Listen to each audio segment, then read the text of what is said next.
Thanks for coming. Today's fireside chat is going to be on voice AI, and we have a bunch of really great panelists here. So I'll let them introduce themselves, and we can get this started. And thanks to AngelList and the Founders Cafe for hosting. If you guys want a place to work, it's a great co-working space. Cool. Tyler, do you want to start? Could you just introduce yourself and then your company as well? I'm Tyler. I'm the founding forward deployed at Retell. Glad to be here. My name is Basia. I lead enterprise solutions at Decagon. We are an AI platform for CX, and I've been there for about a year. Hey, I'm Steven Diaz. I lead forward deployed engineering at Vapi, and we're also a voice AI platform. Hey, I'm Sudarshan, founder at Smallest AI. We train real-time voice AI models. We are right in the top quartile in artificial analysis, focused on making real-time voice more human-like. Hi, I'm Varun. I'm the CTO of Daily. We build PipeCat, which is the most widely used open source orchestration framework. Cool. Actually, so Varun, I'm going to start with you. So Daily is like a 10-year-old company. What were you guys doing 10 years ago? And how has that evolved to, I guess you guys, are you focused on voice AI now, would you say? Yeah, so we've always done voice and video for the last 10 years. Everyone's gone through the pandemic, so I don't need to say like how much everyone used the video platforms to make video calls. 15 years ago, that was our thesis. For a lot of us, I've been working with voice and video for 20 years. We built an open standard called WebRTC, which makes building Skype or Google Meet fairly trivial inside a browser. And that was 2012, 2014. So Quinn's thesis in 2016, when they started the company, was if it's going to be ubiquitous, you need some kind of hardware which is light and easily portable. And he started there. And this is when Zoom was doing there were no Zoom rooms at that time. There were only Zoom video calls inside the browser. So you try to build things like that. Of course, people loved the hardware product and said, actually, we love the software as well. So why don't you do software?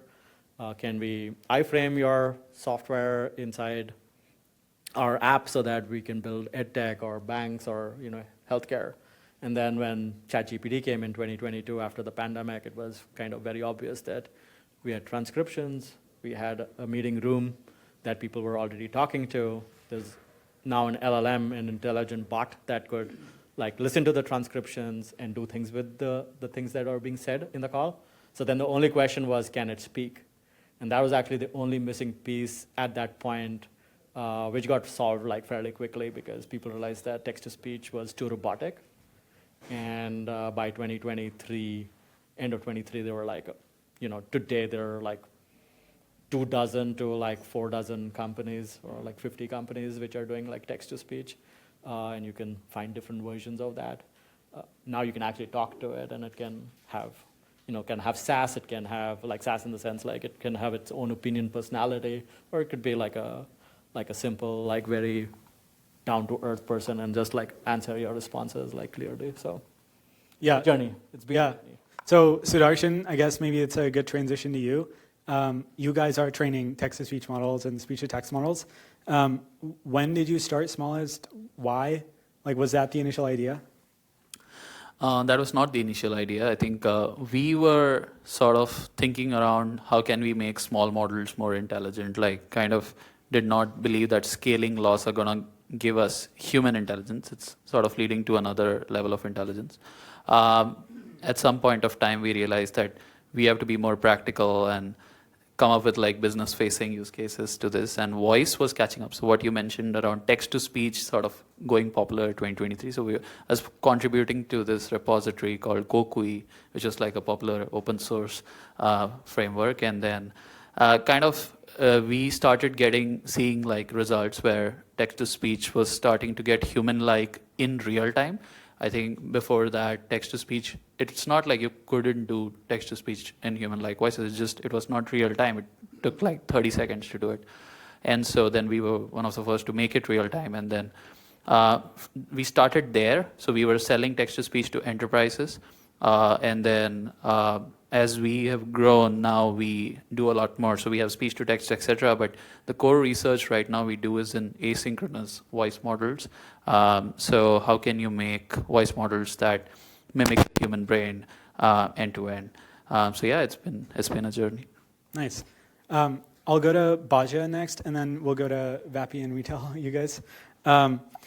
So I don't know if a lot of people know this, but like Decagon, okay, you guys are doing customer service, but a big part of what you guys do is voice agents. Yeah, could you talk about that? Did you guys start with voice agents, or was it more of kind of like intercom where they had, like the text bots, and then you eventually moved to voice? Yeah, it's a great question. So Decagon did start in more of the written support formats. So email, chat were some of our earliest customer deployments. I think we were founded just about 3 years ago, and our co-founders, Jesse and Ashwin, realized that there was just a big gap at the time in being able to apply like truly native AI experiences to the CX space.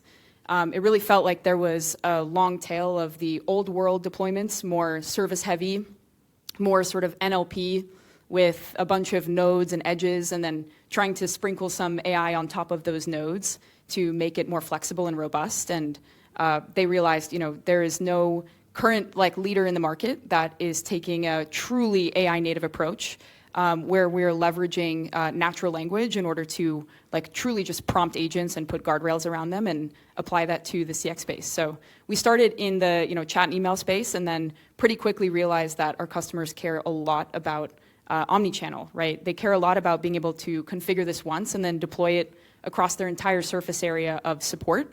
And obviously the true ROI starts to come into the voice space, because that's where all of the volumes tend to be for a lot of our like true legacy enterprise customers. Like all of the banks, for example, you look at their volumes and they have these massive call centers, right? These massive costs to their business. And so we quickly pivoted into realizing that, hey, voice is the place to invest, and have worked over the last year to really stay on the forefront of how do we apply all of the best-in-class models, right? Speech to text, text to speech, to leverage the same execution engine that we have for the written support, and bring that into the voice world, where everything is a lot more real-time. There's a lot higher expectations for users on the naturalness. How do we basically take that same experience that you might have over chat and apply that to voice as seamlessly as possible? So I'd say today we probably spend more time with our customers just scoping out and talking about voice than we do written formats. But very often our customers will start with the lowest risk deployments. Maybe they'll start with their chatbot, then they'll incorporate email, and then as the final part of the deployment plan, we would then start to roll out on voice with the existing flows that we've already built. So, yeah. Cool. All right, so now Stephen or Tyler, you guys can answer this. How did you guys start? Like, did you also just start with like a voice platform, and how has that evolved? Yep. Yeah, Vapi's mission since the beginning has always been to build the interface for humans to interact. It started with the developer experience. So early also 2023, co-founders realized there was the huge opportunity in the market. At that time, wiring all your text-to-speech, speech-to-text model was a big concern. So they made it easier first by building that first orchestration layer, deployed in cloud. And all you had to think about is the instructions, the personality that you want to bring to your assistant. As the company grew, realized that you need to stay competitive, need to bring more value to the table. So there have been strategic investments at different places. Most recently, the last 6 months have been working with enterprises, which I had the chance to handle firsthand. So making investments at all levels, at transports, model providers, the experience, make it easier to bring voice to their businesses. We are constantly optimizing that layer. We do think that other channels like chat are important, but we are complementing that piece. So far, Vapi's on voice. Cool. And I guess Retell, like how are you guys different, or are you guys focused on similar things? Yeah, so I think like the initial part, when Retell was first founded, the founders were actually, part of them were a part of the Google Translate team. And so it was a clear context when text-to-speech was coming up, right? That they would actually start to pivot into this. We think that it was a very technical space so far, but the people in the target audience wasn't as technical. And so we wanted to build a layer on top of that so that people like you or myself, or even your mom and pop, all the way up to your largest enterprises, can have a way to interact with voice agents and build them at quick speed with low cost. I think that's basically how Retell started. So basically, you guys are taking two different approaches where maybe Vapi's taking the more like developer-centric approach, and Retell, you guys are more of the no-code, low-code solution? Correct, yeah. I think predominantly our platform is non-technical, and then we have a technical component which the platform was based off of as well. Okay, cool. Now I want to get into, so both of you guys are forward deployed engineers, or heads of forward deployed, and Basia, you are head of solutions engineering. What is the difference between those titles? It's a good question. I mean, I can give my perspective, but I'd love to hear your guys' as well. I think the biggest difference is quite literally where we're spending our time with these customers in their life cycle. So at least the way that Decagon defines it, solutions engineering is primarily pre-sale. And so we are working with customers. I like to say that really we are almost owning a sales process within the sales process where our end goal is vendor of choice. And so we go through every cycle that an account executive might go through with our technical buyers, and that's both discovery, understanding what their stack looks like, right? There's quite an ecosystem that Decagon needs to integrate into in order to behave the same way that a support agent would, integrate with ticketing, integrate with knowledge, integrate with APIs, with telephony systems. So a lot of discovery, enablement. We build custom agents for demos. We do many demos across many parts of the team to really help CX and engineering and product understand from different lenses, right? How does this work? How is it going to integrate? Why choose us? We go through evaluations. That's probably where we spend the most time, is working with our customers to build and really stress test these agents, either in production or in a pre-production environment. And then the last piece is scoping. So I tend to find that a big part of our job is making sure that you guys have an easier job actually bringing these deployments to life by scoping as much as possible before the deal is closed. And so I like to say there's like a 75% rule. Try to uncover at least 75% of all of the possible details of every integration at a minimum, and that allows you to de-risk that the t-shirt size or the effort of this implementation is not going to blow disproportionately out of scope from our expectations. So yeah, we spend most of our time pre-sale. I'd say we do build integrations for our customers, but the goal is not to build something that's going to really last in production. It's more wireframing these integrations to prove concepts to our customers, which we then typically hand off to our forward deployed team to productionize with our customers after they've signed the contract. So that's at least how we define it, but would love to hear your guys' perspective as well. Yeah, I think you presented it really well. We also think it that way at Vapi. So in forward deployed, we explicitly only operate in post-sales.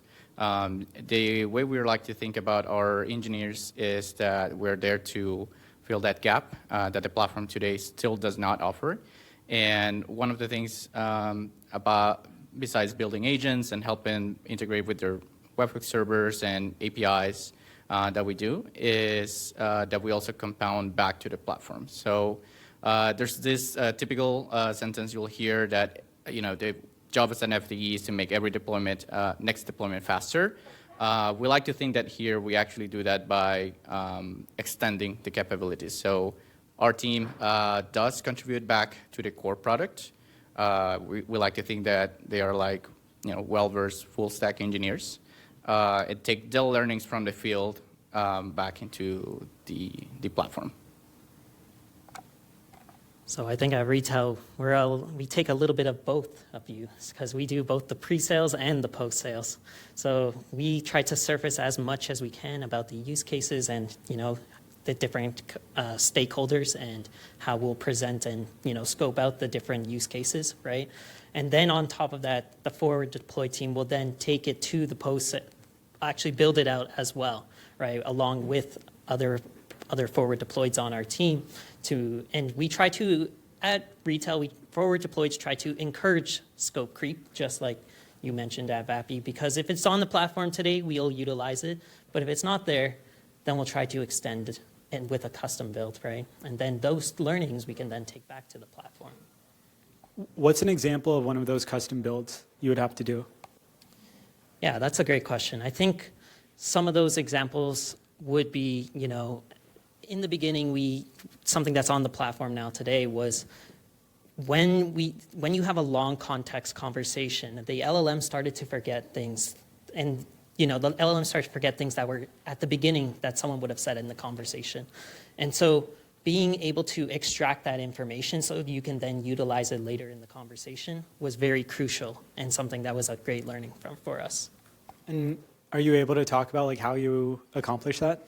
Yeah. So it's basically now you can use, from that conversation, we can then describe what we really need to extract in the beginning, right? Whether it's just a specific variable, you can then use an LLM call on your transcript, right? To get that information. And that information can then be utilized as a variable later on in your conversation. So it could be, an intent, or it could have been, the person's name, anything, right? Yeah. Okay. I think this might be a good place to give everyone a 101 lesson on what does a simple voice agent architecture look like. So maybe that's a good question for Varun, because you guys run Pipecat. So Yeah, so there are many ways to build one nowadays because the complexity is the nature of things. But the simplest one, which is called a Cascade model, is typically voice input. It comes through a transport. It could be WebRTC, phone call, or WebSockets. It goes into a speech-to-text.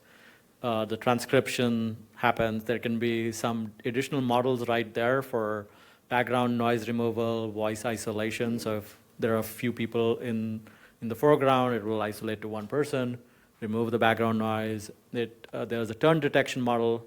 Unlike text where when you're done, you press enter, and the message goes, and the LLM starts to execute. With voice, it's not walkie-talkie or push-to-talk, so there is no additional information apart from, if you were looking at the face, you could actually figure out that the person stopped speaking, but typically you use something like a voice activity detection and a smart turn model to figure out that the turn is complete. If I pause mid-sentence, that's different from if I finish speaking and pause. You may use a speech-to-speech model right there. Then when you have the text, from the transcription, then you send it to an LLM. The LLM may respond with an inference. It may actually tell you, it may infer to tool calls. It may do a bunch of things there. You get that. When you have the full output, you do text-to-speech, TDS, and it's usually faster than real time. So then you have to figure out how to stream it back to the end user. It will go over the same transport that you spoke over, and then it'll play it back on your speakers. But things are getting more complex as people, this was 2024, 25, people wanted to do this. If you're doing an outbound use case, you do an outbound call, debt collection is quite commonly a use case for this. You get a call, they tell you you have an unpaid bill, they ask you if you would pay it or give you a certain set of options. For that, the bot has really, if you go off the rails, the human goes and starts saying random stuff, it can just drop the call. It's not obligated to stay on the call in any way. So guardrails are easy. It knows what the inputs it can accept. It knows what inputs it doesn't need to respond to. It flips when you have an inbound use case because the bot has no context, has some context of why it exists, but doesn't know why you, the person who's calling it, If you're a mom and pop shop, like a flower shop or like a barista or something like that, okay, there's only like finite things that you can do there. But if you are more complex, let's say you're Amazon, right? You're like 1 billion products on your platform, and you have different policies for different things. Is it a physical item? Is it a cheap physical item? Is it an expensive item? Is it an electronic item? Like all of that. So it needs to fit. And then when you said something like, you can't put all of that inside a single prompt because it will, like, LLMs are, goofy in that sense that always remember the first 4% and the last 4% and everything in between, they kind of forget. So if you have a return policy right in the middle of that context, it's very likely it'll hallucinate. So you have to do more smart things, and that's where you have like more models come in. You can have a compaction model, like we're all using coding agents now, right? So like if you're using like a 1 million context model, like at 25%, you should become nervous at that 25% mark. It's nowhere near 70% mark, but at 25% mark, you're like, okay, should I start compacting and like saving my work so that this thing does not go off the rails, right? The same thing, I think voice AI has been like one generation ahead of coding agents. Like we've all, in the last 2 years, solved things that felt like so alien but very tangible for us, which now when we see coding agents, you're like, man, compaction, we were doing compaction from day one. Like we knew like after 5 tons or 10 tons, when your context was only 250 tokens or 250,000 tokens or 50,000 tokens, models were really small like before. And at 10,000 tokens, they would like go off the rails. So a lot of our work is, I think, about like making sure that the bot does not hallucinate and trying to like keep track of the conversation as the turns progress. And the turns are fairly short because either way, the bot is more likely to speak more than the human did. So you have to like kind of keep track of like, what did the human say? Where are we in the conversation? Yeah, so I guess this is a question for one of you three. So do you guys use this like cascading model for your guys' voice agents? Yes, that is one of the major offerings that we have, Yeah. cascading and speech-to-speech. Yeah, I was going to ask, like, that sounds too complicated. Why not just go voice to voice? Like, why not? Like, why do you have to have this like crazy 3-step process? I feel like the easiest way to answer this is you can call into a really nice voice-to-voice demo, and you're like, wow, it's like listening to me laugh, and it's like responding to my tone, and it's so snappy, it's so fast. But then I tell it that it asks me what day I want to schedule my appointment for, and I say next week, and it says great. Is that June 10th? And I'm like, no, it's the year's 2030, and it's like, you're right. It is 2030. So let's schedule this for June 10th, 2030. And I'm like, great, sounds good. And so from that perspective, I am actually very curious, especially on the smallest side, how that's evolved over time, because we are very much keeping our eye on how these speech-to-speech models are performing. But overall, I think our current stance is the cascading model just allows you to enforce so many more rigid guardrails and just tight control over the ability to say, hey, this input is going to go through the same supervisor models to detect for prompt injection or social engineering. Then it's going to go down the conveyor belt into intent selection. Then we're going to optimize context by checking conditions ahead of time to say, in this complex process that we're going through with this user, maybe this prompt is applicable if they're this type of customer, but this prompt is applicable if they're that type of customer. So let's figure all this stuff out ahead of time, compact and compile a good system prompt for our message generation model, and get a response back. And then we can take that response and we can check a whole bunch of other things, right? We can check, is this grounded in truth, right? Is it 2030 or is it 2020, whatever year it is, 2026? And then it goes back out over the line, right? And so the obvious constraint to that is how do you make that performant, right? How do you parallelize as many of those steps in the conveyor belt as possible? I think the last 6 or so months has been a really amazing feat from our engineering team, at least, to find and shave off like 10 milliseconds at a time across every single part of this pipeline to make it feel snappy, even though there's a lot of things going on behind the scenes that you don't necessarily have to do with a speech-to-speech model. So that's at least my take. But yeah, I am curious for the rest of the group's thoughts on this. You want to go?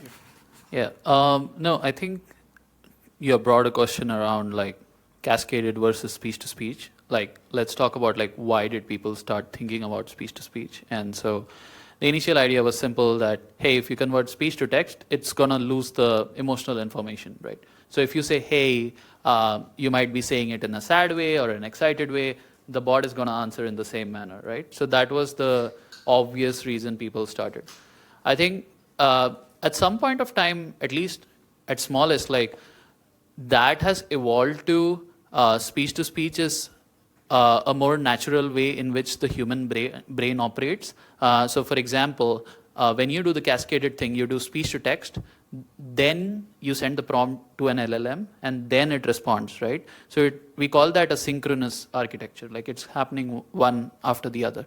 But our brain is thinking while listening. So as I'm speaking to you, you're already forming your thoughts, and if I'm talking for too long, you'll interrupt me, right? Or you might be taking notes in the back end, right? So you might be essentially doing tool calls while I'm speaking to you. And so the whole idea is that if you ever want to pass the Turing test of how the human brain operates, you need something that is working asynchronously and can not just understand emotions, but also operate, like take in speech natively and give out speech natively asynchronously.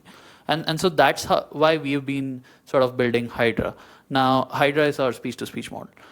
Now, in terms of accuracy and interpretability and all those things, I think whenever there is like a new architecture that comes out, it's often sort of good in one parameter and then regressed a little bit in other parameters, right? Like, so for example, the speech-to-text accuracies for just a speech-to-text model might be way better than the encoder of a speech-to-speech model that you have. And so I think the challenge is that while you made progress on the, making it more natural and operate more human-like, et cetera, how could you keep the accuracy bar the same? And so I think a lot of that comes down to interpretability of such models, like, because you don't want it to be a black box, so how can you understand where it is lacking? And so that's a lot of research that we do and how to make speech-to-speech models more interpretable. The other constraint is, I think, initially the speech-to-speach models, like I think Sesame, et cetera, that came in, that they were just speech-to-speech, like they literally took in speech and gave out speech. Ours is like multimodal, so it takes in speech and text, gives out speech and text both, so it can do tool call and take in text parallelly. So if you want to put guardrails, if you want to do all those things, that constraint does not go away.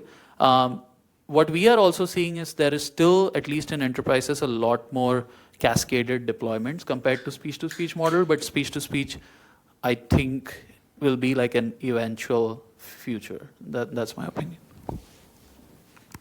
So my take is that when you have like competing things, you end up in a hybrid. And I think the answer for the midterm will be some form of hybrid, because the speech-to-speech are improving. There are parts of the conversation loop where you would say like, oh, my use case of my workflow is complex. I'm going to use multiple LLMs anyway. So for the active loop, like I'm talking to as a human, you called me, I'm answering your questions. But whenever I have to do some kind of lookup of something, I delegate to another LLM, which will then do the cascade stuff. So the voice in the first part of the loop keeps running. And then you have like interesting kind of semaphores, or like you can think of these as threads. You want to interrupt the speech-to-speech model because you realize that this is a complex question, and you want to, before the speech-to-speech response, you say, actually, you cannot answer this question, right? And delegate to the cascade and so on and so forth. So typically, I kind of say there are many use cases where, if you wake me up in the middle of the night and ask me a bunch of questions, there are definitely some class of questions that I can answer without thinking.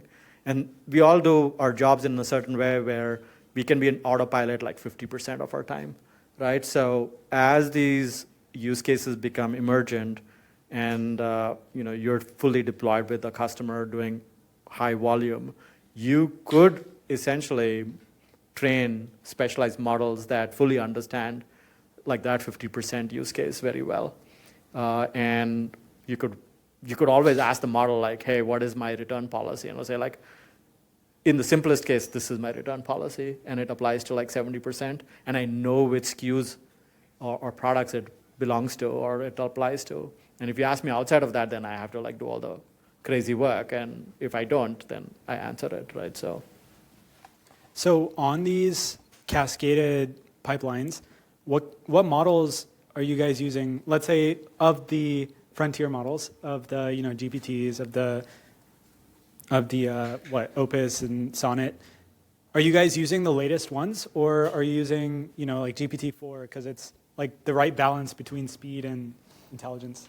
If you turn off thinking, then you can actually use any of the if you want a fast model which responds to like the prompt and does not need to think, because if you want it to think, you actually start to think about parallelizing the work, because you want the first model to be super fast.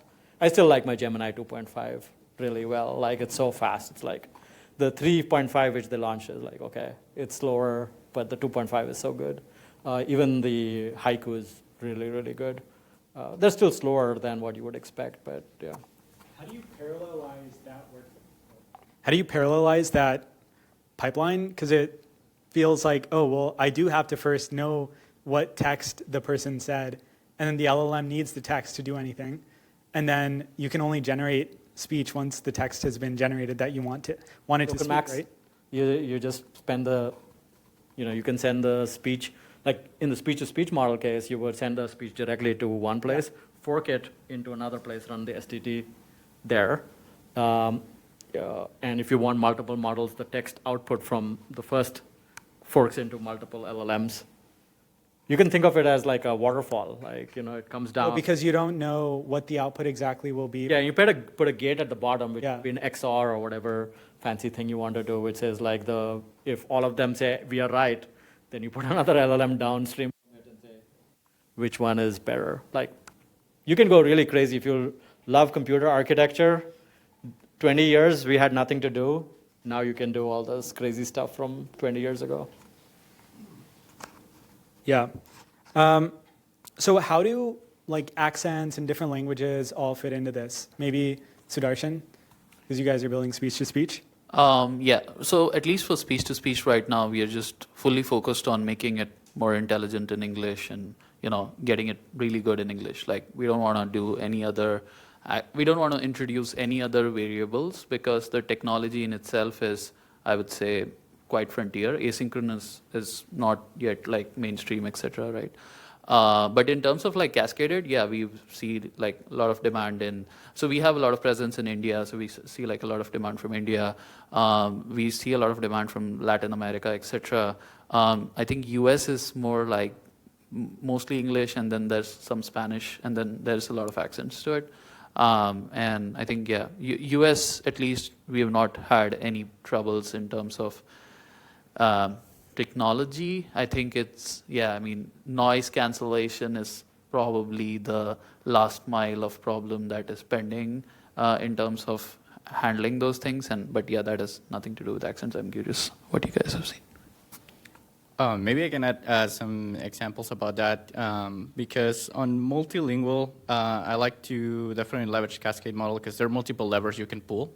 To talk about an example, it's a customer we were deploying for Japan. So you could typically go to your 4.1 and OpenAI or your DeepGram for transcriber, and that typically worked well. Now, the challenge became on the voice piece. So it turns out what we thought it was a state-of-the-art for something like English, Spanish, Portuguese, those type of that are typical in the US, didn't work at all. So one of the benefits about this is that you can swap certain pieces that doesn't quite work for you. At least on Vapi, how we solve it is that we let customers bring their custom text-to-speech server. So they actually have, there's some startup, there's a lab in there, and there's typically, you will find that in every market. Arabic is also really hard to get it right in pronunciation of brands, addresses, and that really we don't cannot build expertise and optimize for every single use case. So that's one of the reasons why I like that as well. Cool. Also, actually, question on the like Sesame model. Yeah, like they came out with this like really insane like demo, and then I've never heard of them since. Like, what do you guys know? Like, what happened and what's going on? Yeah, I think so. They are building hardware, is what I understand. Like they are putting the voice into some sort of a hardware. I'm not sure if it's glasses or what are they working on exactly. But I know a few people who got hired there, and they're all sort of focused on the hardware and voice sort of backgrounds. Yeah, the answer I got was that the CEO had already made a ton of money, and he just really wants to play around, basically. So I guess he can do whatever he wants. Cool. So is it standard practice for, in this like cascaded pipeline, for you to just have one giant like system prompt that you're giving the LLM on, these are all the rules for how you should be responding? Or is it more of a, like a workflow approach? How do you guys think about that? What's the standard best practice right now?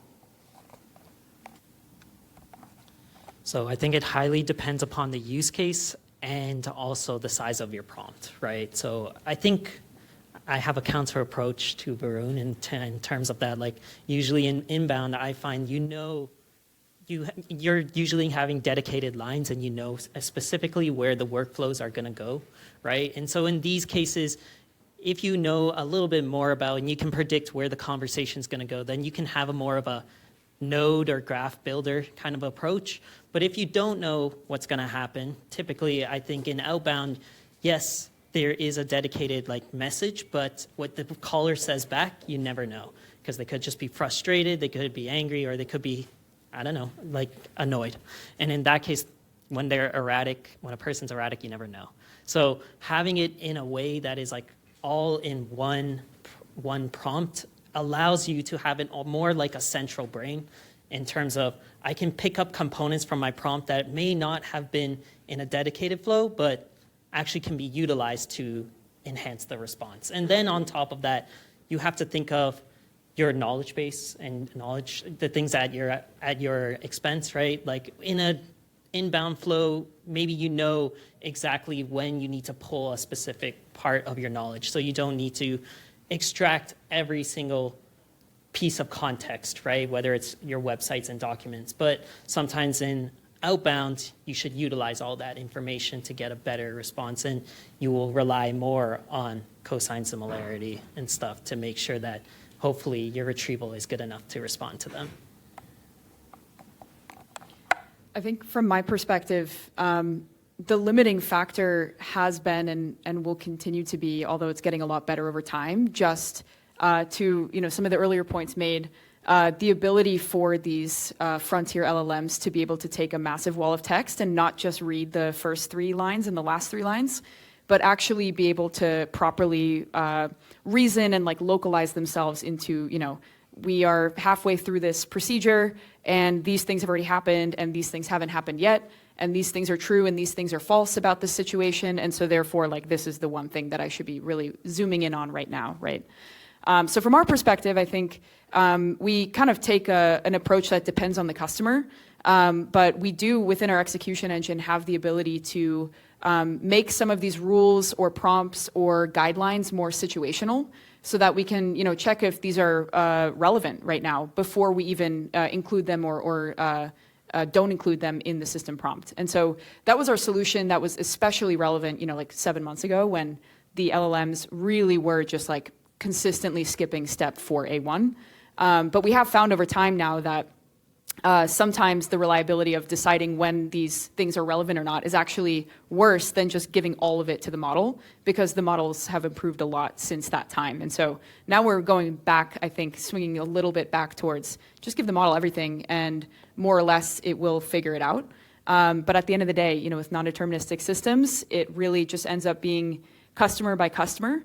We have to really understand their use cases and at the end of the day, just build it and then test it a whole bunch of times and then use LLM as a judge to tell us, did it work? Was it reliable? Or do we need to add a little bit more pre-processing and context optimization ahead of time in order to make it reliable. So the real answer is most likely always just test and find out, and then test again, and then find out again, and it goes on forever.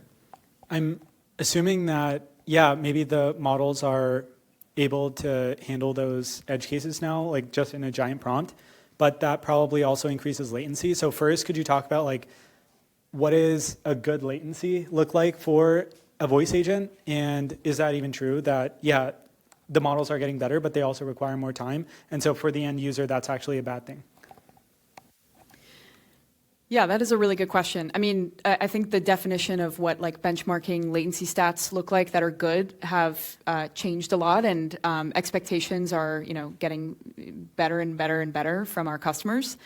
Overall, I think it is also important to mention that as much as fillers and contextual fillers is something that we don't like to hear just as a noun, it is normal in normal conversation for humans to say a few words while they're thinking.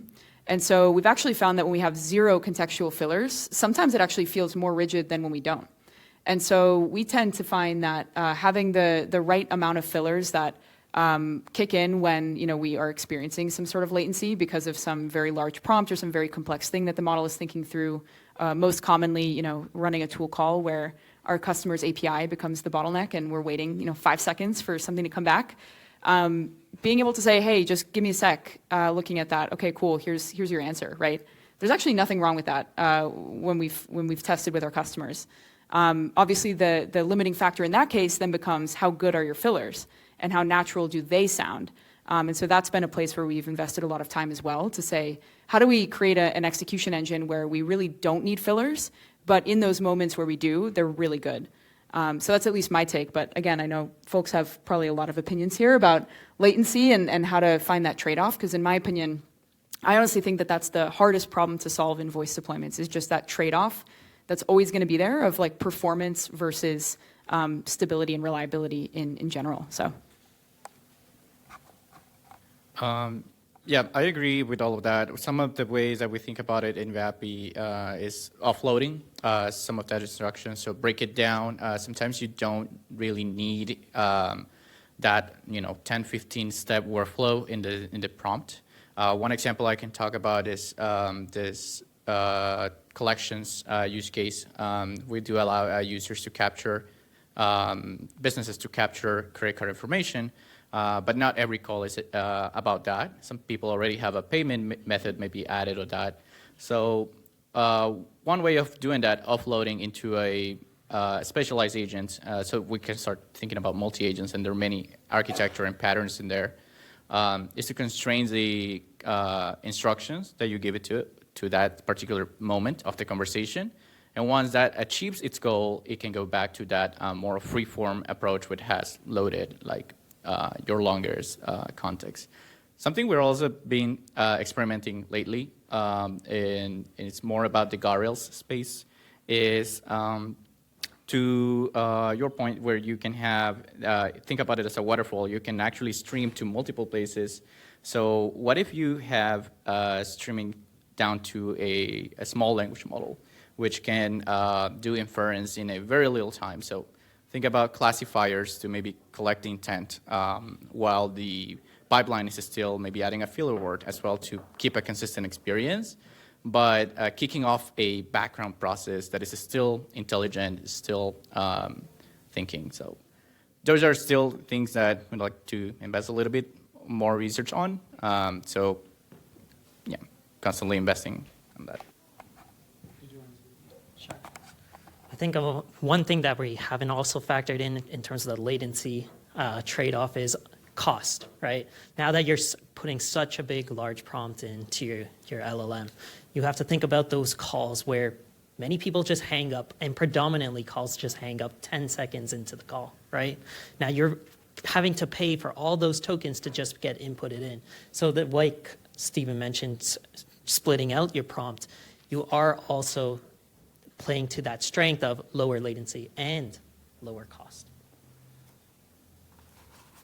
I'll speak just to the benchmark. So we publish turn-based STT benchmarks, LLM benchmarks, and TTS benchmarks. The whole point of that is that as I think today Nemotron 3.5 launched, and there's already an ASR benchmark out, did very well, the NVIDIA one. So the idea there is that all our tooling is open source.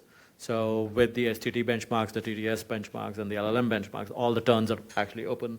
So you can run it against any new model that comes out. You can run it locally. You can look at the outputs from our graphs and compare that to what you're getting on your infrastructure, if you're self-hosting or elsewhere. So that's one important aspect to consider. If you know what your turns will look like, you can just update or just download our benchmarks, update the turns, and see how that goes for your own flows. Usually for the LLM stuff, it's really useful because you can throw out the STT and the TTS and just run the LLM inference loops to check against a customer. So yeah, I think evals are really important. And if you have while talking to customers, if you can evaluate what type of conversations or what type of workflow they're going to have, those are real direct inputs into what you can directly start testing, even though you're not live with them or even they've not shown any intent. So I think that's where the SEs and the forward deployed engineers can actually come to forward. We all have Claude running in the background, right? So you can just say, here's what we had a discussion. Can you build an eval, based on our eval suite, can you just run a smoke test with the conversation information that we already have? And that helps a lot, I think. Yeah, just adding to that, we are seeing, so while we focus on models, we also have all the models sort of orchestrated on our platform. So you could build a voice agent on smallest. We are seeing a lot of customers who just pair our models with our own small language model. It's called Electron. We fine tune one of those to make it work for real-time voice use cases, and see a lot of folks using that with better knowledge bases, memory, etc., over GPT-4 or 4.1, the popular real-time models. Just A, from a cost perspective, it's lower. B, from latency perspective, it's way lower. And then just more reliable. I think, I'm not sure if everyone faces this, but OpenAI APIs spike, and then you have no control on those latencies. If you sort of have a self-hosted model, you could scale up, scale down based on your requirement. So that's one thing we are seeing a lot with our customers. Okay, so Basia, you said that a lot of your time is spent doing evaluations, and obviously we're talking about that now. Could you talk about that? How do you do evaluations for maybe speech to text? Kind of makes sense. You just do word error rate, maybe. I don't know if there's something else. But then for text to speech seems a little harder, more vibes based. And then for LLMs, how do you do it? Yeah, totally. I mean, I think from a solutions perspective, we tend to bring our what we call evaluations one layer higher and not running individual evals and collecting all of these statistics about the actual execution engine behind the scenes, but more so going one layer higher and actually evaluating the conversations themselves. And so if we're, for example, testing in a sandbox environment, we may put together a couple of end-to-end conversations based on some SOPs, standard operating procedures, right, that our customers have given us. And we may run testing one of three ways. I guess 2 ways in voice, but 3 ways across maybe written formats. The first way would just be manual testing. So have their team call in many times and try to break the agent, right? Try to take different paths through this procedure. Typically, our customers have QA folks that just know their own customer behavior so well that they will be able to spend 3 hours just going through and really testing every single possible path that they can think of, and ultimately they can give their vote of confidence or provide us feedback that we can quickly iterate on. The second would be simulations. So we can run simulated traffic against our agents, which is both voice-based or text-based. And so we can seed personas and intents and then create just LLM as a judge evals and come back with a batch of 1,000 conversations and some sort of a score that we can then use to determine the efficacy of the agent. Usually it's brand tone of voice, ability to follow complex instructions, completeness of response, right? making sure that any sort of escalation guardrails were adhered to, zero hallucination rate, that sort of thing. So we do measure a lot through like LLM as a judge. And then, yeah, I think performance-wise, that does tend to be one of the things that we measure is like general latency, turn-to-turn latency and that sort of thing, especially for voice. When we go live, there's a lot more data, right? And so not only are we looking at overall deflection and overall CSAT, but naturally some of that is out of our control, right? There could be an incident that the customer had, and suddenly these customers are very upset because the app is broken, and so they come to talk to the support agent.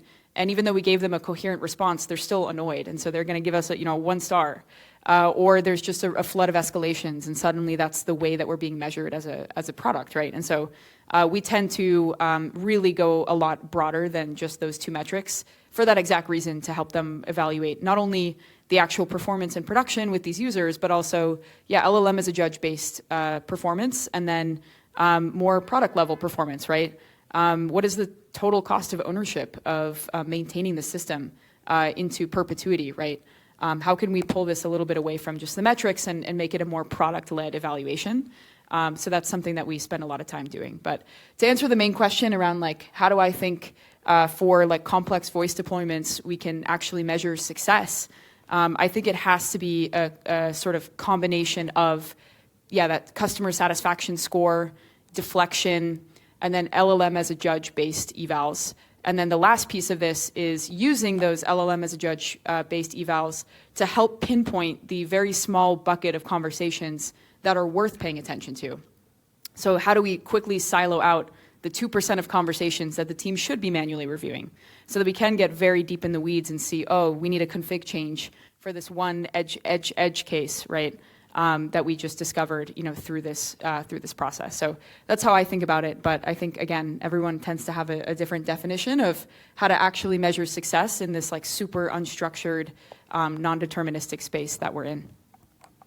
So Retell or Vapi, I think this would be interesting because you guys are, like generalized platforms. So how do you guys do it? So I think we can start with the configuration layer, right? There is the configuration, and then yes, there are the evals on the individual components, but there's also the practical layer on top of that of, okay, the eval says one thing, the LLM as a judge says one thing, but what does it actually feel like in practice? What do the hallucinations feel like? There are some models that are more accurate, but the errors are a lot worse and a lot more noticeable than other models, right? So based off those configurations, that's how we give our recommendations to our users. Then from there, I think it does come down to the actual building of an agent. So there's, yes, the simulations that you can build, and you can have user acceptance criteria for them to adhere to when you're building your agent, right, that these people have thought about. And on top of that, when you are going, even before you go live, and sometimes when you're going live, you have to think about the AI quality assurance, right? What do you want to monitor and what do you want to see trends of when this thing is about to go live, right? First thing is, what do I want to monitor in the trends? And then the second thing is that quality assurance piece, which is my agent doing what it needs to do, right? There's a layer of performance metrics, right, where it could be word error rate, like you're describing. It could be audio things, such as overlapping speech or interruptions. And there could be things such as custom metrics or criteria that the business would have, that client would have altogether, right? And so taking a perspective of seeing those trends, what success they would define as, and then the quality assurance to ensure that the agent is operating from a build perspective is something that we think about. Yeah, I agree. The way we define it here is we have infrastructure metrics, which you start measuring word error rate, latency, and all those things. And then there's the effectiveness of your assistant. One thing important when deploying voice AI in production is that I think what I've seen, the most successful customers are actually the ones who have some certain level of tolerance for recovery. So certain agents, tend to maybe fail at the first time at capturing something, but the model actually recovers pretty good itself. That's something we see a lot, I guess, in coding agents. We all have Claude messed up and realize itself. So it's good to see that. So measuring I agree with both of you. The effectiveness is really important. I think ultimately that's what drives or moves the needle for the customer, who ultimately is accountable for the showing ROI of making an investment on voice AI or whatever the motivation has been behind decided to invest on this. How do you do evals for a speech-to-speech model?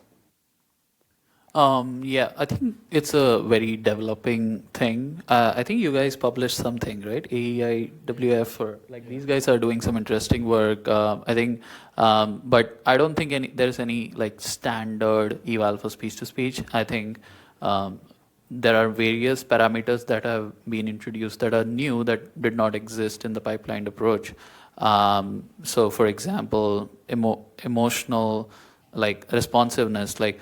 How do you even eval that, right? Because do you want a very emotional customer support agent, right? Like you don't want something which is you want someone who's probably or what you want in a sales agent would be very different from what you want in a customer support agent.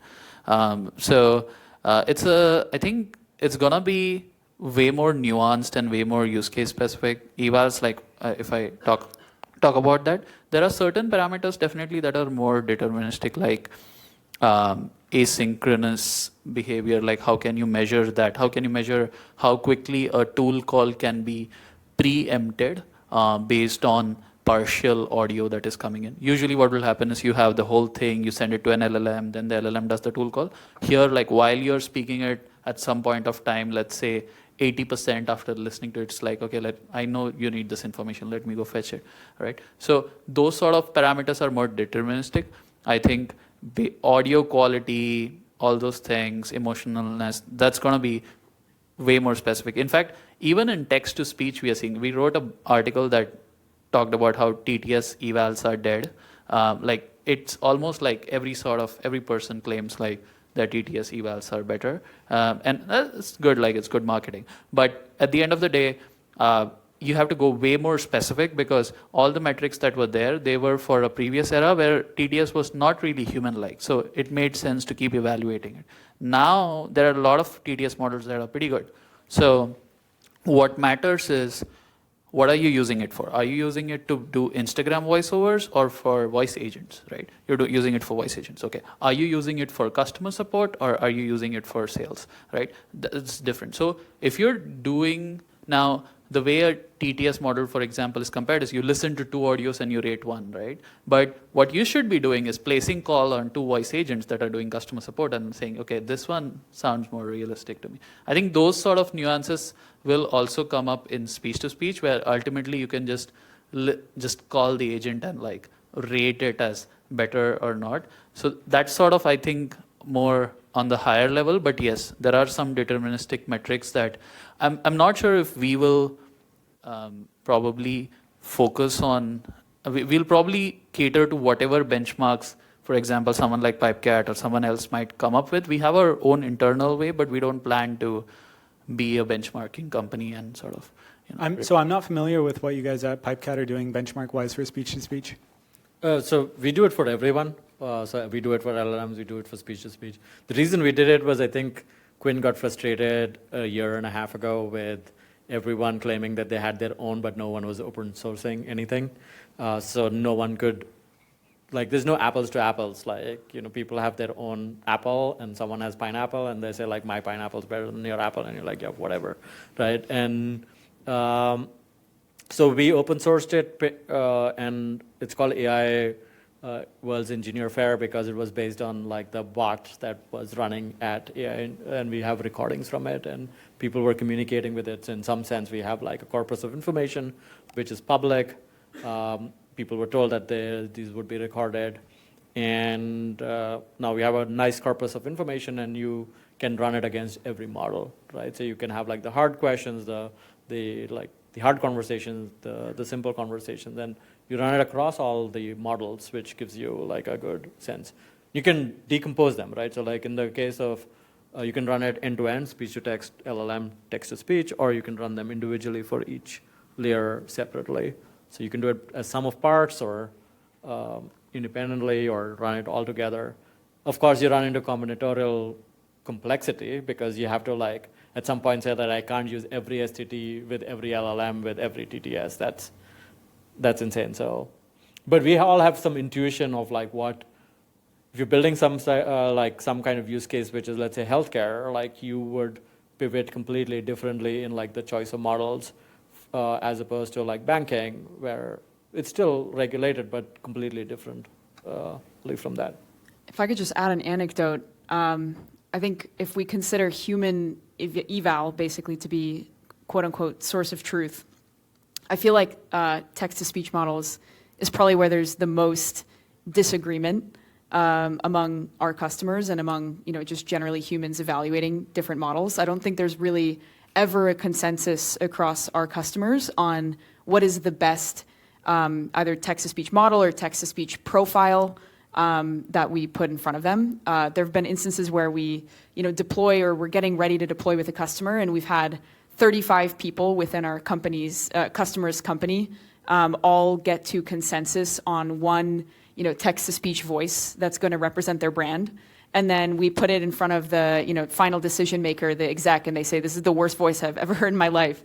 And we have to go back to the drawing board. And so I'm curious if on the forward deployed side, you guys have experienced the same thing, but I tend to find that people have very, very differing and diverging reactions to different voice profiles. And that's actually very hard to get people to come to a consensus on what like sounds and feels the most natural and is the most aligned with their brand and sort of speaks to them the most. Yeah, we had a situation last year where the CEO liked the voice, but empirically, like it was not that great because it would mispronounce a bunch of things. But if it was not, let's call it Mia or Sia, right? And like if it didn't sound like that person, they were like, no, it didn't. And eventually they got a voice actor to like clone the voice and then like go down that path because like the voices, and that's why it's also sticky. You can't like clone a voice on a certain model and then say, I'll use the same voice somewhere else. It will be completely different. So whatever their first reaction was, if they loved that voice on, let's say, Cartesia, it'll be really hard for them to like go and pick the same voice on 11 labs. Like you can't like really do that. Yeah, I wanted to add an anecdote about the controls that you can have of these voices and personalization. So I agree. I think it's a very subjective topic, like what's the best voice out there. This is very important. We had this customer who was doing a sales outbound use cases, and they have different demographics that they were targeting. The ability to control, and again, back to the levers, you can build a really great personalization layer, store your users' preferences, and decide, at build time before you send that call, what is likely the most effective voice for this persona. So I think we're going to enter in a space where, I envision anything that maybe the content that I start seeing, it's tailored to myself, to my persona, the voice that I like, that I listen to. Of course, there's still, like, for the inbound, it's more difficult. Like, it's hard to guess what a person likes. You can do some lookup, maybe you can find them automatically. Just wanted to share that. Yeah, just one thing I do believe, though, is like there's going to be a point in the near future where kind of everyone would know, hey, I mean, voice quality is no longer the problem. It's pretty natural, and most voices sound extremely human-like. And one of the benchmarks that we have started focusing on, which I forgot to mention early on, is GPU efficiency. So while the models sound like really natural, etc., a lot of these TTS models, for example, that sound really natural are pretty large. And the cost of running them, I think US as a market is still fine. Like people probably are a little less cost sensitive. But as you scale to Latin America, as you scale to Asia, etc., extremely cost sensitive. Like the cost of voice is like being compared against the cost of human labor. And there you have to care about, okay, can you get that quality at a much lower sort of GPU efficiency, much higher GPU efficiency? And so that is a major area of work that we do. I've not seen a lot of sort of GPU efficiency benchmarks out there. Do you guys ever use CPU inference, or is it always GPU? I mean, you can, but it's not real time, at least. Like, I don't know. Do you ever think about it? Do you ever think that, hey, like, yeah, the cost of these voice agents right now is the same as the humans, but in a year the models are going to be 100x cheaper. So do you ever just think that, or that doesn't really play a role? No, we do think that, Yeah. but like there are steps you need to take in that direction, right? Like I think, for example, like we don't believe NVIDIA is like the best architecture to do inference for voice, at least for most parts, etc. So, like when you run like layers like diffusion, etc., it's not best for NVIDIA GPUs because of how they are architected, their memory and their compute are physically distant from each other. So when you have to travel, like it takes like longer cycles to do that, versus there are new age chip providers, like we partnered with Tenstorrent, this is one, Sam Banova is another.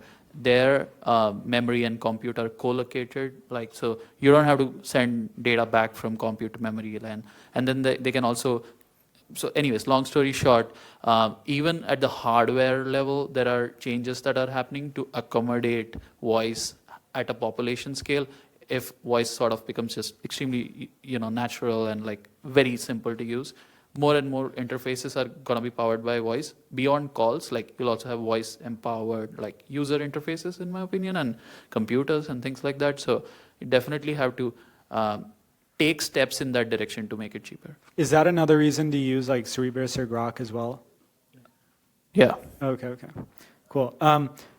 I actually had a question on, you were mentioning, Stephen, about the outbound use cases. In my experience, the outbound use cases don't really work because as soon as someone picks up the phone and they realize it's a bot, they'll just like hang up. Because yeah, sure, the text to speech is like great, but it's not so good that you literally can't tell.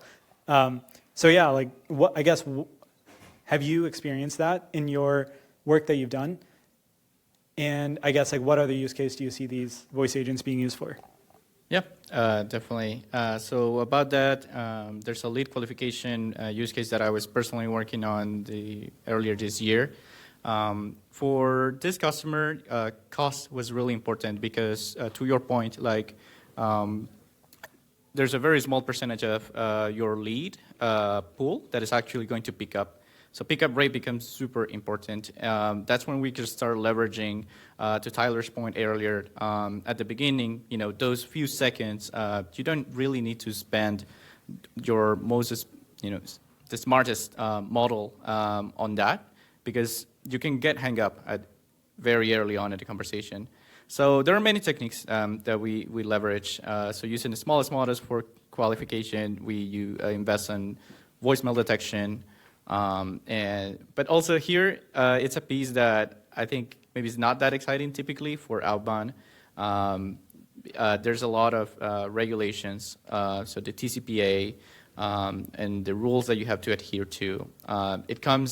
I like to think about that as the business side of things. There's still an engineering component. There's entire businesses and startups and older enterprises like Five9, Genesis doing dialing, who have decades of experience doing that. So that is a quite challenging use case, I think, outbound. As long as you make it cost effective, it can drive value to the customer. And just to add, like, at least we have seen outbound work like really effectively. I mean, while you think that you would hang up, it's possible to engineer it in such a way like the first response is really short, like hello, and just like hang, right? Like, yeah, just wait for the customer to speak. And so it's actually very effective. In fact, in office, I was just listening to one customer show us, like, it's like a 30-minute long outbound call that people have done. And in fact, outbound, at least, we have seen more of our customers run outbound more than inbound, because outbound is like, I would say, scoped, like you're calling someone with a purpose. And so like the prompt and like those sort of things are easier. Collections is like a big use case, lead qualification, these sort of things. You have like people jumping on a website, dropping off and immediately getting a call back and things like that. Inbound, in fact, is tougher from a context management and like those sort of perspective. That's what we've seen. And I guess when you say outbound, are we talking like totally cold outbound, or is it kind of like warm where, for example, a car dealership is calling their existing customers to be like, hey, do you want to come up and change your oil or something? Yeah, so there are like, for example, if you list your house and like there will be showings and your real estate agent calls you, so instead of the real estate agent calling you, it can be the bot calling on behalf of the real estate agent. Totally works, right? Like you would still take the call. It's your house, you want it sold. Yeah. So there are use cases where, and you can flip it as well, like I'm looking for a house in this area and the real estate agent's bot calls me and says like, hey, there are these showings, do you want to see it? There's still purpose in it. And I will not drop the call. And sometimes you may even talk more, right? Like you want to know what the house is. Like, should I even go? You're telling me that I'm a good fit. Now explain to me why this is a good fit, right? And you can have like a longer conversation. With a human, you couldn't do that because the human's like, hey, do you want to see it or not at some point? And this is like a really patient person would totally do it for you. Yeah. So I want to shift the conversation a little bit. So how does building voice agents differ when you're building them for regulated industries versus non-regulated industries? So for example, for finance and healthcare versus other ones, what are the unique challenges that you have to try to solve for? I can take that one. On the healthcare piece, the way I see it is on top of all of the problems that you already have when building agents, now you start removing pieces because turns out that not every component is actually approved to be used in this thing. So, HIPAA compliance is going to be the typical theme that you will hear. You cannot store patient information. Your third-party providers must agree that they're not training on your patient health information either. So there are a few limited numbers of options that you have there. And yeah, in terms of like more regulations, if I can add more color to it, is you have to start stating as you're talking to an agent, you have to adhere about how do you deliver certain information as is typically not allowed to share or suggest like illnesses or conditions. So typically, the way we do it is we add the guardrails. It's important that we have audits as well. And for the most strict customers, there's the zero data retention modes where you do lose some of the observability features. Maybe LLM as a job become more limited on what it can do and extract, but it is being compliant and safe on that end. Okay. I want to go back to some of the challenges that the industry is still solving, I guess. Number one is maybe turn taking. Could you talk about what is turn taking and maybe like what makes it hard, or has it already been solved? I think it's been, for the last year and a half, been worked very, very seriously. Yeah. I think we're almost there. Could you explain what it is? Yeah, so like you're speaking to me right now and like I'm speaking now. So when the question is like, when am I done? And typically the answer to that is like when I stop speaking. But if I take a pause mid-sentence, like did I stop speaking or not, right? And you may interject. And this can be a cultural thing. It can also be like a context thing. Can also be based on like the use case.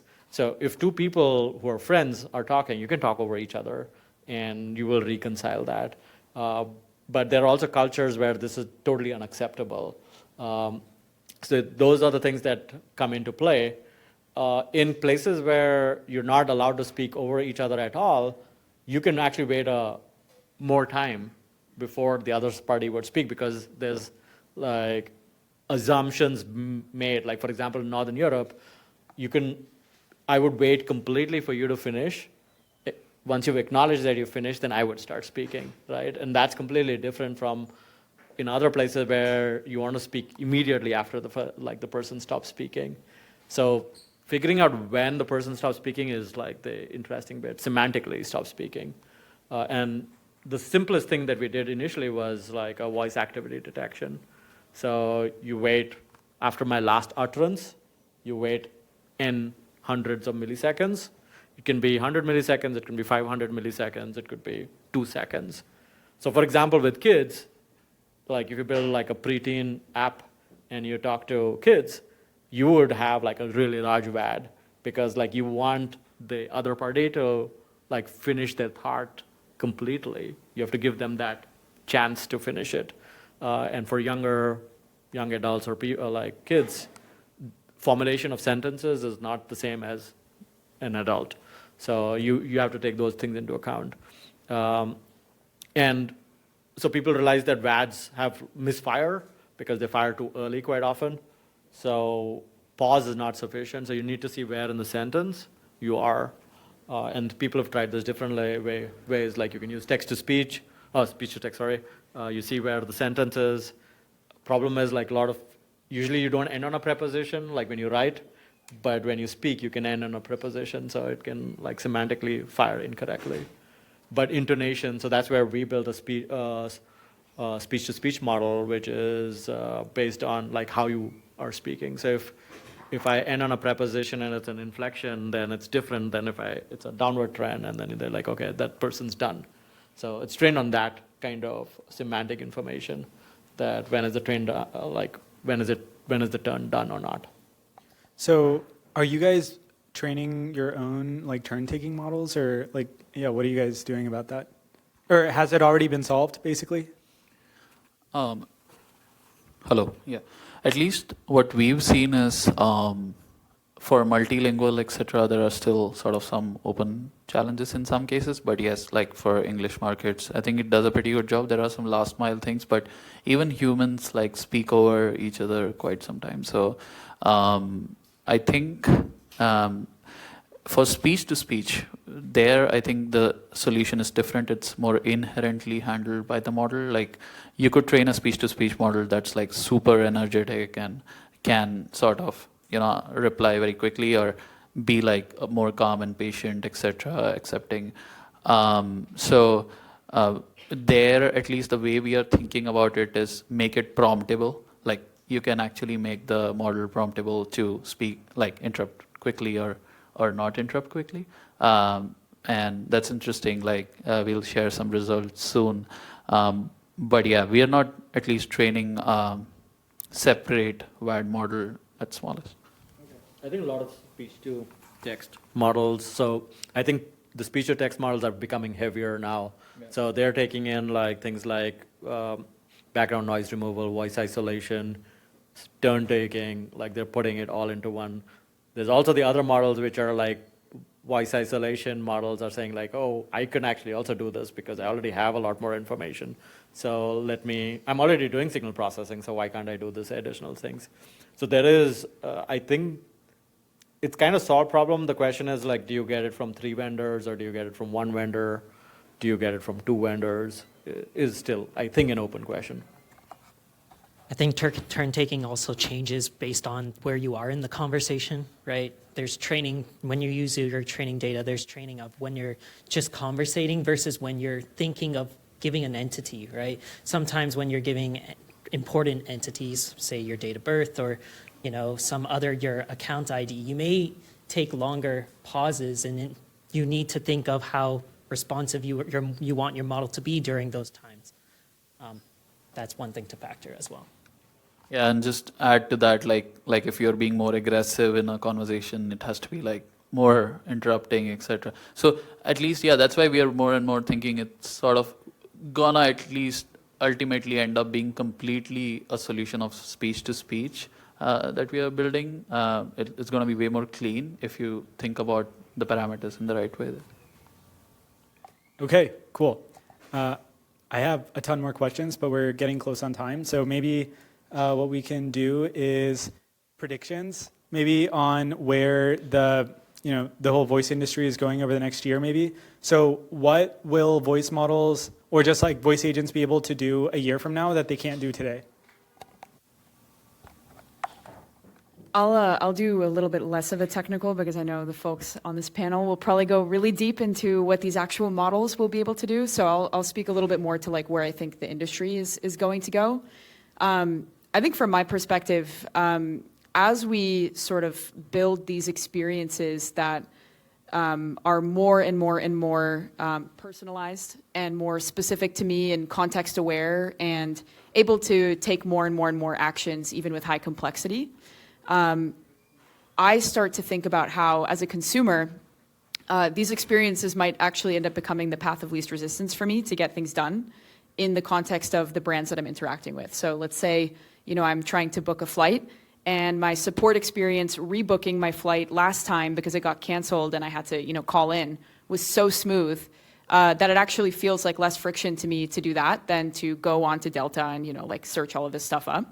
And so from my perspective, I'm really curious to see how the space starts to converge as far as the support experience and the user interface that we're providing, which is basically just a conversational wrapper around your APIs when you think about it.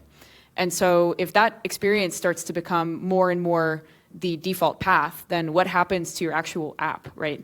Are these two things going to converge over time? And is there a world in which all of these providers out there kind of just become your app? So that's something that I've been thinking a lot about and have been wondering, what types of additional layers in the tech stack have to be there in order to support that. And then to take it one step further, are we all going to have our own ChatGPT instance that is the one that actually goes out and interacts with all these other brands on our behalf? And if so, do we all need to be super agent to agent ready in order to interact with those agents that become the layer, that talks to me directly? So two very distinct thoughts about, where the actual market and space is going from a consumer perspective. And maybe we can layer in the technical perspective next.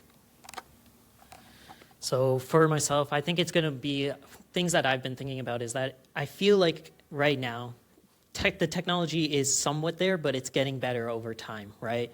There's accents that now cause mistranscriptions. There are, with voice AI, sometimes you may need to think of the, how you speak to it may not be how you speak to a human because you have to maybe raise your volume in that way so that you can avoid the mistranscriptions. So I think that over time, the technology is going to become so much more powerful that every person who speaks the same thing, the model will be able to, the models and the cascading models or speech-to-speech models will be able to understand those. And inevitably, it will be more on how the build will be and less on how the actual platform is or technology is. Yeah, the way I like to think about it is that every part of our life becomes has a voice interface because I think that that's how we can communicate our thoughts faster for the majority of the population. The original idea, I think we all have thought about this Jarvis concierge experience. You can just talk to things and things just happen.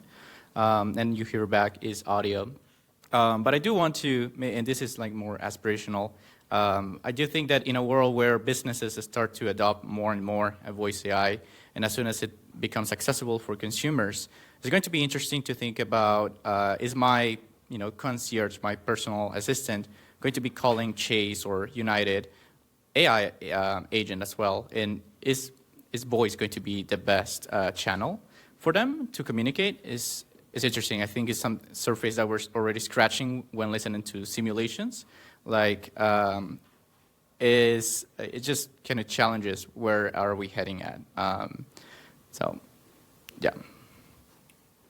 Yeah, I think in B2B at least, what I hope to see is more businesses taking a bolder bet on voice and sort of on websites that sort of being one of the primary interfaces, like websites built for voice, where you can do voice actions and buttons get clicked and UI moves around and things like that, beyond calling, you go into every B2B interface being voice powered.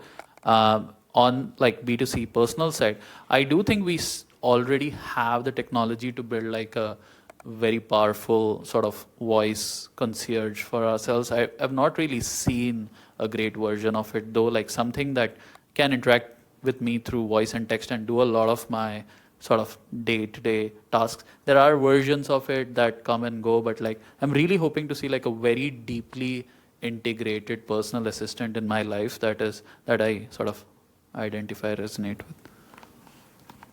Yeah, so for us, I think our bet is everything that you all said. We really think voice UI is probably like coming. We built a game called Gradient Bank, which is fully open source again. Like the whole point of that was to see if we could build a game is always like very interactive. So it kind of pushes us beyond like the constraints of like a business or things. The games give us like full, if it hallucinates, it's totally fine, which would be part of the game in some sense. So the game is actually pushing the boundaries using sub-agents. And it gives us an opportunity to look at primitives. And since we're open source, we're always looking at primitives, right? Like we want to provide like picks and shovels to everyone so that people can build like the next thing on top of it. So think of Lego blocks we're not selling you like an airplane or, like a spaceship. You get the Lego blocks, then you build your spaceship or you build whatever you want to build with that. So for us, we build a game to like kind of understand where the friction is today, where the seams are, and this started last year in August. The models have caught up quite a bit in the last year. The game's open, you can go play it, you can log in, and you can see how you can control a ship and move around in this space world. So if you watch Star Trek, it really gives you the Star Trek vibes. But on that front, like if you play the game, most people get the inspiration. Like you can actually very easily build Jarvis, for example. You can easily, it's also the UI is fully controlled by voice. So it also gives people the opportunity to see like, oh, DOM elements are not just accessible by clicks. It is also accessible through voice. But a lot of it is, engineered. Like, the pixels are moved by voice is not something that's native today. So, and we're abstracting and exposing a lot of those features in the open source so that people can build these things in their own. Well, so like to your point, like building voice UI, I think moving buttons around is great, but I think we also need like designers and like like voice UX has to emerge as an area of expertise where people say like, how do I interact with the UI the same way as with a mouse, with voice, and that would be totally different, right? When I say go, I don't want to say like press send, right? Like you just want it to be interpreted, and like there are so many buttons, and like which buttons get exposed as a consequence of like this UI is a full new area, and I don't think like anyone has the answer for that as yet, and people are experimenting.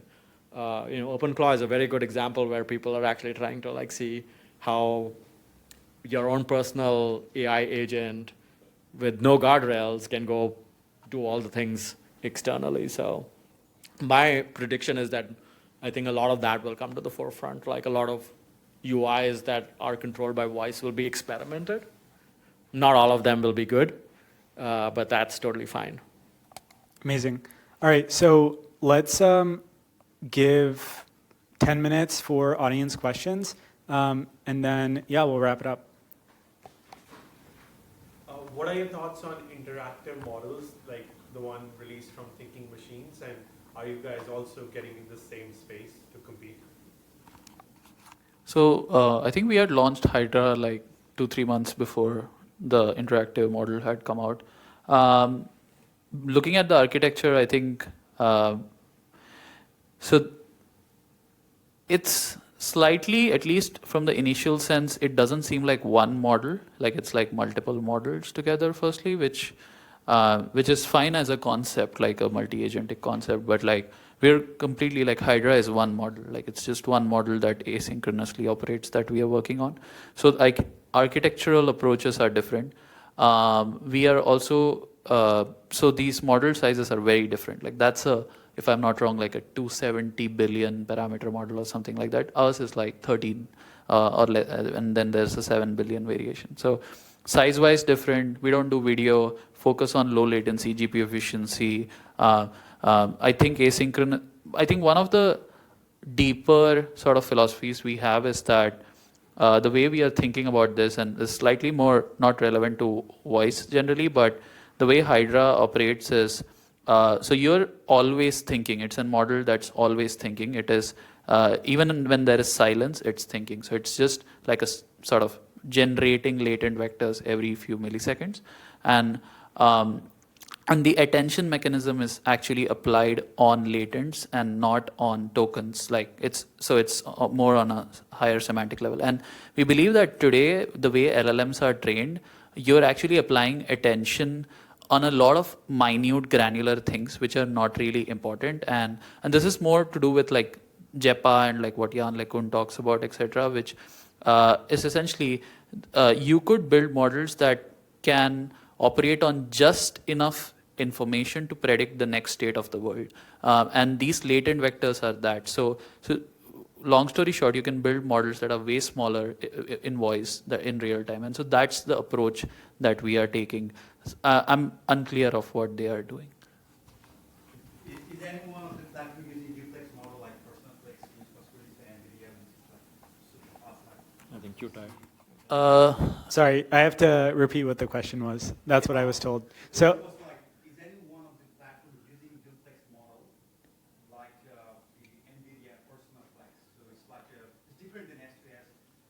The problem is like it doesn't have true calling, so also asking. Because I work with voice agents, I did use Retell. It's really awesome platform. The problem is with the latency. I couldn't achieve latency more than like 200, below like 1200 ms, including 1020. So I was just asking 1020, including that on the platform. So yeah, I want to try that. is anyone including duplex models on their platform? Yeah. So I think duplex, Hydra is duplex by definition. Like it's but I think more than duplex, like it is multimodal. So Personaplex, I don't think has the tool calling and those sort of things. So Hydra has tool calling. I mean, that's the most important part. And then on top of that, like it's asynchronously thinking, which is not what Personaplex is doing. If I am not wrong, Personaplex, it generates tokens and speech by the same decoder, which is not what we do. We have two separate decoders, one for text and one for speech, that both operate asynchronously from the same latent space. I hope that answers your question. My question is for voice AI deployments. What is that one challenge you still feel not solved when you look across DSR, LLM, and TTS? What is, if you have to pick one challenge that's not solved today, what do you think it is as you're seeing in the real life voice deployment? So for voice deployments, what challenge has yet to be solved? Or you wish it has been solved but not solved yet? I think the big one is the transcription, right? The audio to speech recognition. There has been, we've now made it to an extent that different languages, turn taking, that we can actually make that interpretable and even control the responsiveness. But there is still times within transcription where when I say one word and you may say one word, it may be transcribed differently. And how we handle those today is almost it's on the builder of the agent that we have to think of, the actual structure of English sometimes of don't return a noun in this case if it had transcribed to a noun. Or like making good guardrails so that it doesn't, that what was mistranscribed does not get presented back. But it's something that we have to be very precautious about, right? And it would be very ideal if that was a more solved problem with low latency. Yeah, I'd agree. I'd keep my answer short and sweet, which is that we're always trying to find the weakest links in the chain and then bring those up. And so the weakest links, I think, right now are, again, transcription accuracy is one. Another one would be potentially like MCP tool selection accuracy has also been a limiting factor that is getting better. And so focusing on those and for now, being very meticulous in the way that we deploy with our customers to bring that floor up as much as we can is what we can do. But as we see both of those things get more accurate just natively, I think it'll make all of our voice deployments a lot easier. Just to answer on a more meta level, I wish like building voice agents was simpler, and there was like voice agents to build voice agents. I wish there was a platform like Retell or Vapi. Yeah. Do you feel like people are changing the way they